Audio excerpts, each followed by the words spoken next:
Look, I have been a military instructor for 73 cycles. 73. I have trained warriors from the Crothian Dominion, mentored battle commanders from the Valtrex Imperium, and even helped shape the legendary shock troopers of Kintara Prime. So when I tell you that humans are terrifying, you better believe I know what I am talking about. My name is Vorn Tallisk, and I teach close quarters combat at the Galactic Defense Academy on Station Helix 9. When the admissions board told me they were accepting a human into my advanced blade work program, I laughed. Actually laughed. Right in their faces. A human? I said, my mandibles clicking with amusement. Those soft-skinned primates who bend when you push them. The species that breaks bones if they fall wrong. The admissions director, a four-armed Peruvian named Grest, just stared at me with those compound eyes of his. The Terran coalition insisted. Diplomatic relations. You know how it is. I did know. Politics. Always politics. So on the first day of the new training cycle, I stood in my combat hall, watching the recruits filter in.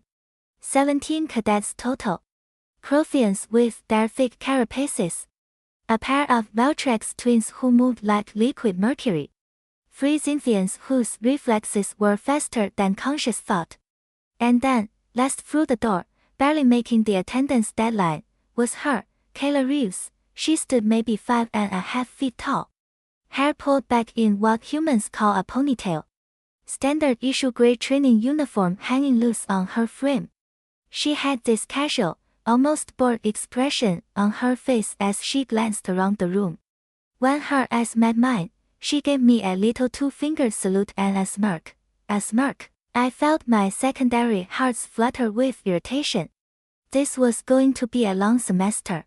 Attention! I barked, and the hall fell silent. You are here because you believe you have what it takes to master the deadliest forms of close combat in known space. By the end of this cycle, half of you will have washed out. The rest will barely qualify.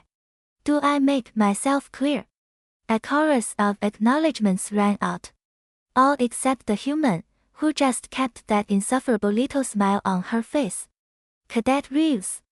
I called out. She straightened, though not quite to proper attention. Sir. Is there something amusing about my introduction? Not at all, sir. That smile widened just a fraction. Just eager to get started. Eager. Sure. Very well. Since you are so eager, you will be my demonstration partner. Front and center. I watched her walk to the middle of the training circle. There was something odd about the way she moved. Not clumsy exactly, but casual. Relaxed. Like she was walking to get coffee, not stepping into a combat ring with an instructor who outweighed her by 200 pounds and had natural armor plating. I picked up 2 training blades from the equipment rack. Dulled edges, waited for practice. I tossed one to her, she caught it without looking. Just snatched it out of the air like she knew exactly where it would be. Her fingers wrapped around the grip, and for just a moment, everything about her changed. The casual posture evaporated. Her weight shifted. The blade became an extension of her arm, then she blinked, and the moment passed. Back to looking half asleep. The first principle of blade combat, I announced to the class, is distance management. You must understand your reach, your opponent's reach, and the space between you. Cadet Reeves will demonstrate what happens when you fail to respect distance. I moved in with a basic overhead strike. Textbook form. Something any first-year cadet should be able to block or dodge. She was not there. I do not mean she dodged. I mean in the space between my decision to strike and the blade reaching where she had been, she simply was not there anymore.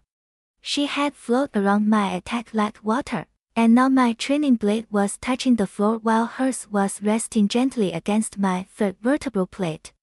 Point, she said softly. The entire class went silent. I straightened slowly. Lucky. Again. This time I did not hold back on speed. I came in with a combination. high slash, low thrust, reversal strike. She avoided all three, her movements minimal and precise. No wasted motion. No panic. Just simple, efficient evasion that put her exactly where my weapons were not. When I reset my stance, breathing slightly harder than I wanted to admit, she was right where she started. Still looking bored. Instructor Tallisk, said one of the Valtrex twins, her voice uncertain. Is the human using psionic prediction? No, I said flatly.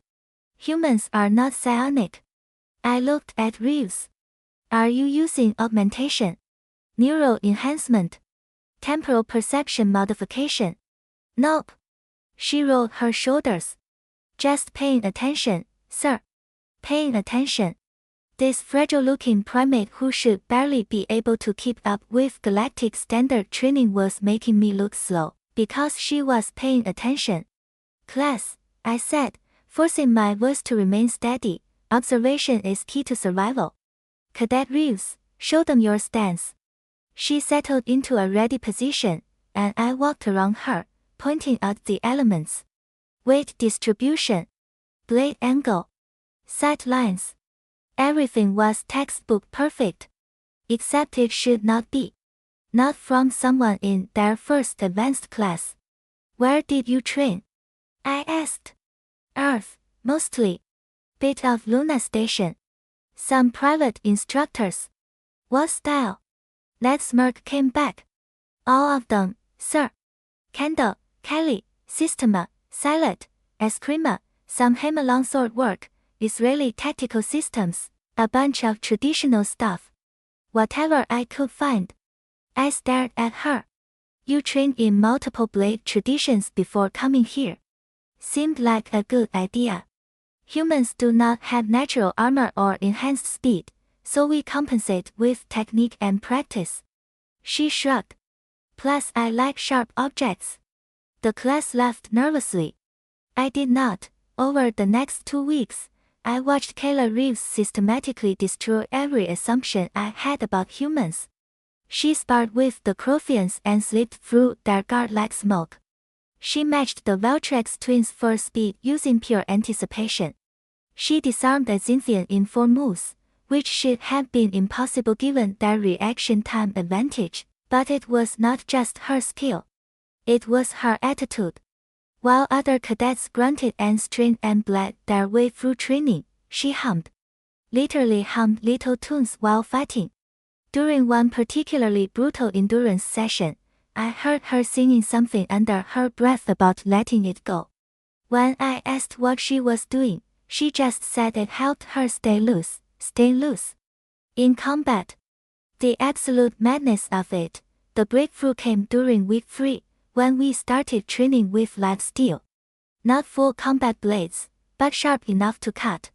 This was where most cadets developed a healthy respect for danger, where their movements became cautious and considered. Reeves lit up like someone had plugged her into a power source. Oh, this is more like it, she said, testing the edge of her assigned blade with her thumb. A tiny bit of red blood welled up, and she just wiped it off on her uniform. The practice blades are too forgiving. Too forgiving. She wanted more danger.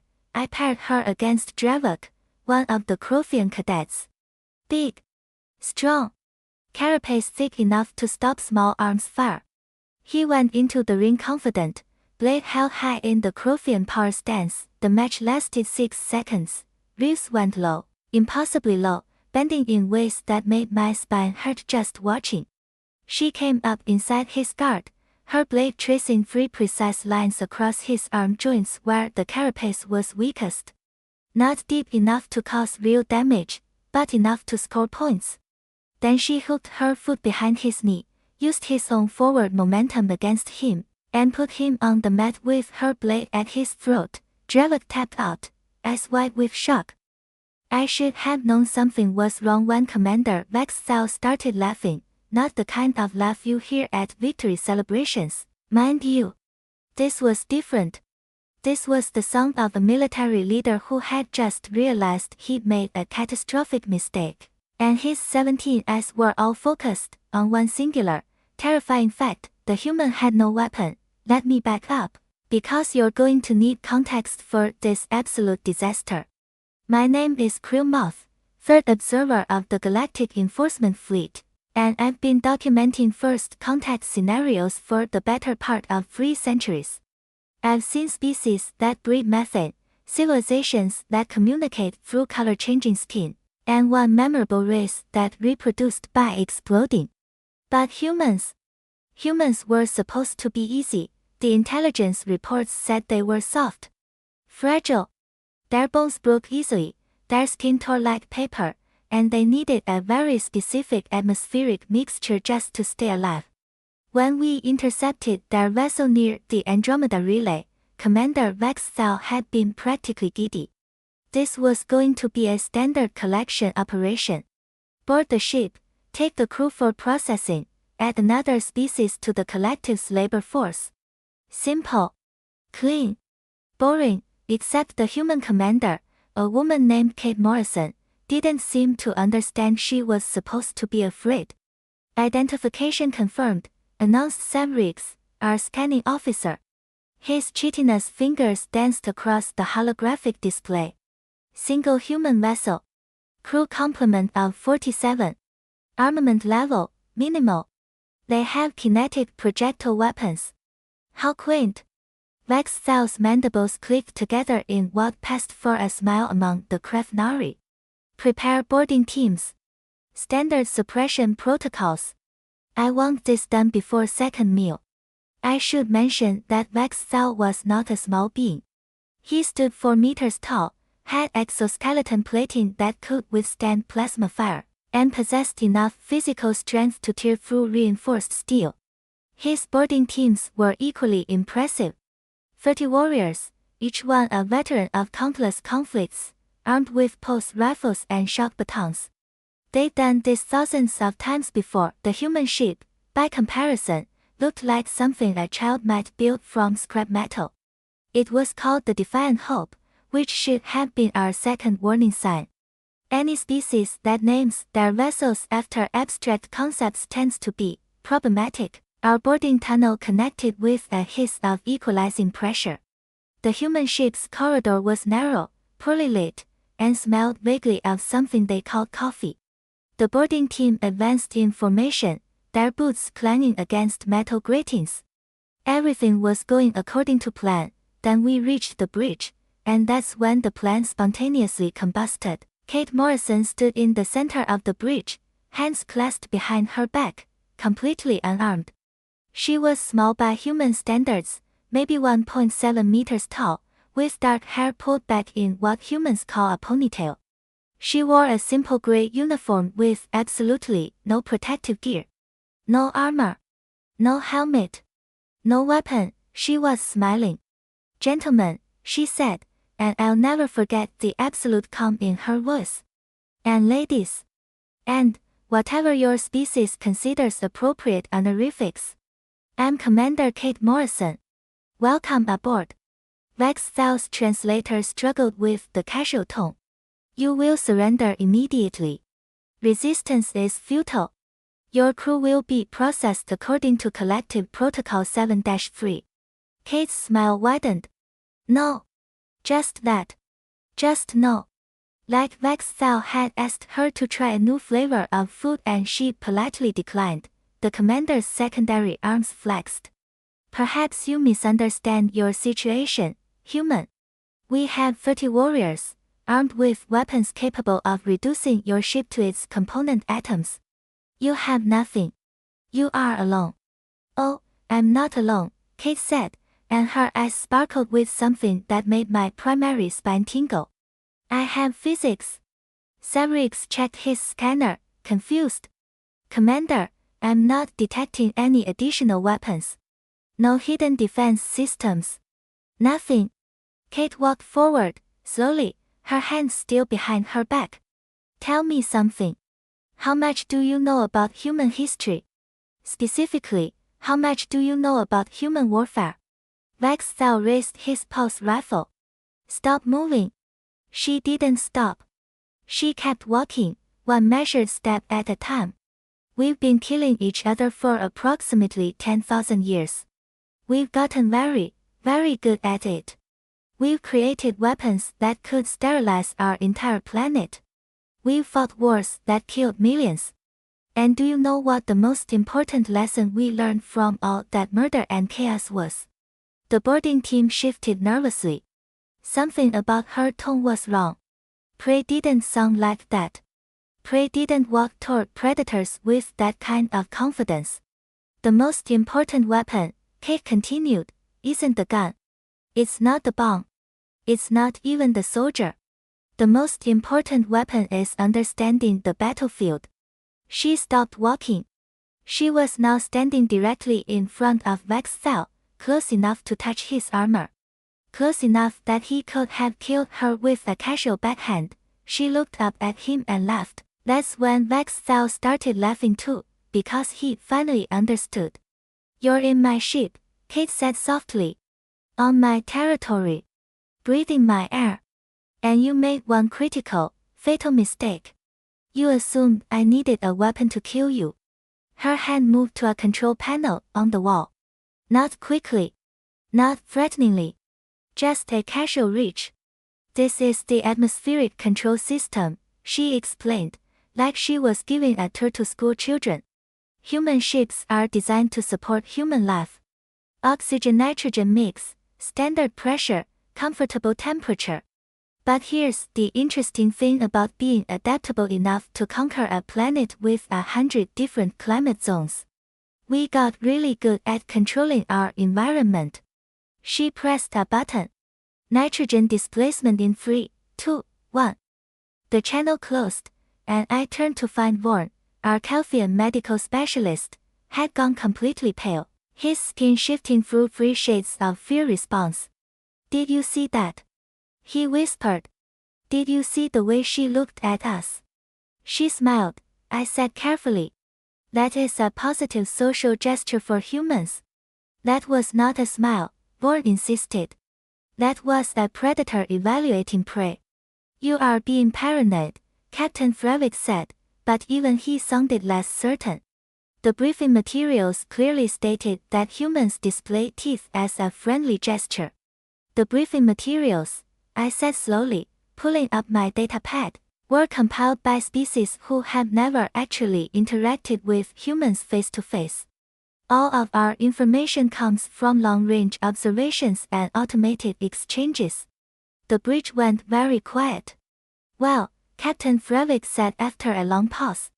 I suppose we are about to remedy that knowledge gap. All crew, prepare for docking procedures. Science teams, begin pre-contact protocols. And someone adjust the environmental systems. I want to make sure our atmosphere is comfortable for both species. Docking took 40 minutes. 40 minutes during which I reviewed everything I knew about humans, which I was rapidly realizing amounted to almost nothing useful. They were persistence hunters from a death world. They had forward-facing eyes, indicating predatory evolution. Their planet had gravity 20% higher than galactic standard, making them exceptionally strong by comparison. They consumed both plant and animal matter, were capable of rapid healing, and had historically spent most of their evolutionary period trying to murder each other in increasingly creative ways. None of this was comforting, the airlock sealed with a hiss of equalizing pressure. Captain Frevik stood at the front of our delegation, flanked by 6 security officers whose weapons I suddenly wished were set to something more substantial than stun. I stood slightly behind him, datapad clutched in my hands like a security blanket. The airlock door opened. Captain Vance stood on the other side with 5 other humans, all wearing matching gray jumpsuits with the Wandering Star logo. They were all smiling. Every single one of them. A wall of exposed teeth and predatory eye contact that made my fight or flight response scream flight, flight, abandon ship and flee. Captain Frevik, Vance said, extending her hand. Welcome aboard the Wandering Star. Frevik stared at her hand for a moment before remembering the human gesture of physical greeting. He reached out, and she grasped his hand, shaking it with what I would later learn was remarkable gentleness for human strength standards. "Thank you for your hospitality," Frelick managed, and I gave him credit for keeping his voice steady. "Allow me to introduce my crew. This is Krylex, our Chief Science Officer." I barely heard the rest of the introductions. I was too busy noticing details that my academic training had not prepared me for. The way humans moved, economical and efficient, every gesture purposeful. The way they positioned themselves, casually blocking exit routes without appearing threatening. The way their eyes never stopped moving, constantly scanning, assessing, calculating. These were not just predators. These were apex predators who had climbed to the top of their food chain through intelligence, cooperation, and apparently unlimited audacity. "I hope you do not mind," Vance said as we began walking through the ship's corridors, "but we have prepared a small reception in your honor. Nothing fancy, but we thought it would be nice to show our appreciation." "That is very kind," Frelick said, though I noticed his crest was now completely flat, a tolerant indication of extreme caution. The reception hall was larger than I expected, filled with at least 200 humans, all of whom stopped their conversations and turned to look at us when we entered. 200 pairs of forward-facing predator eyes, all focused on our small delegation. I very nearly bolted right then. Only professional pride and the crushing weight of making an interstellar incident kept my feet moving forward. "Please, help yourselves to refreshments," Vance said, gesturing to tables laden with food. "We were not sure what your dietary requirements were, so we prepared a variety of options." The food looked adequate. Nothing immediately poisonous. Standard proteins, carbohydrates, even some vegetation that appeared similar to Torlin staples. But I could not shake the feeling that we were not guests at a reception. We were specimens in an exhibit, and every human in that room was studying us with the focused intensity of a species that had spent millions of years learning exactly how to hunt. That was when the lights went out, and in the darkness, 200 humans started laughing.